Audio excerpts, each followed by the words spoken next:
Sa Good Vibes, nagwa na subong nga adlaw ang resulta sang bar exam. Sa Negros Occidental, may hindi magdubo sa 85 ka mga bag-o nga abogado. May report si Romeo Subaldo.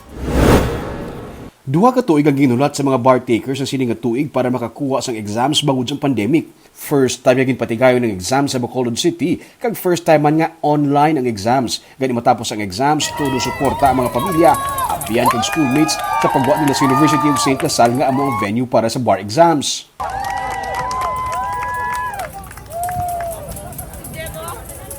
Kaina, nagwa na ang resulta matapos ang duha ka bulan. Sa post ng USLS Bacolod, may 37 sila tanan ka mga passers. Sa 28 ka mga first takers, 27 ang mga nakapasar. Sa 17 ka repeaters, napulo ang nakapasar. Ang inuar naman sa post ni Judge Mavil Maharukun siya, ang may 50 ka mga passers as of the moment. May 82 sila tanan ka mga examinees. Para yung pa nila nga gina-confirm kung may dugang pagid ng mga passers gikan sa ilang eskwelahan. Isa sa mga nakapasar sa bar exams, ang isa sa mga founders ng Digicast Negros na si Marty Go.